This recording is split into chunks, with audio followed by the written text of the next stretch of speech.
Ayan guys, so magandang araw sa inyo lahat. So dito ngayon tayo sa may Burabod, dito sa may Hinabangan summer. Ayan po, ito po ay spring guys. So talagang napakalamig dito guys, lalo na galing ito sa sapa yung kanyang tubig, water line source.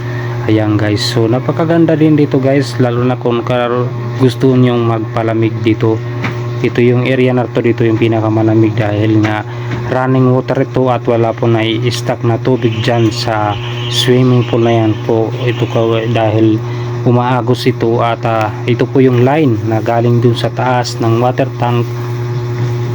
Ayan po, so napakaganda po kasi nga walang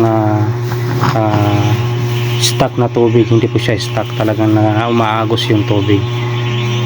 Ayan guys, yan, napakalawak din guys ng kanilang swimming pool dito, dalawa. Merong mga beginners, mga bata na maliliit na gusto mag-practice dyan, lumangoy. Ayan, pwede po yan dyan. Alright, yan po guys.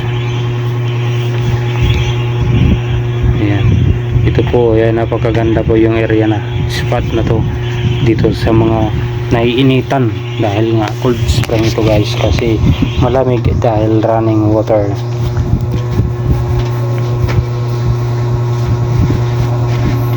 At siyempre guys, nandito ngayon tayo sa may cottage. So umano muna tayo, sumilong kasi nga ulan. So ayan guys, shoutout nga pala sa mga followers natin, new followers natin dyan, patuloy ng pagsuporta. Maraming salamat sa inyong pagsuporta sa aking mga content, sa aking mga vlogs.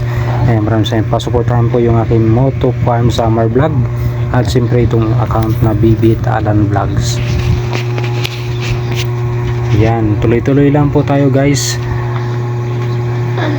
At pagkatapos to guys, so nakauwi kami ng hindi oras nang biglang nagkaroon ng kaunting problema yung aking bunso guys.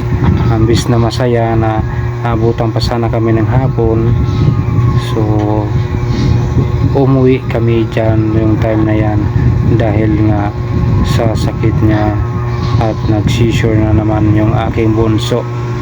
So kaya umuwi tayo nandun kaagad. So ayan guys, yan, mag-seizure yung aking bunso guys. Ayan, prayer guys para sa baby ko at pa-support guys para makabili tayo ng maintenance. Maraming salamat po sa inyong suporta.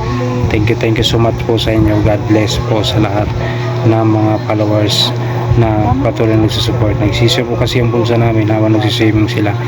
Hindi kami nakapag-swimming kaya wala magawa, no choice.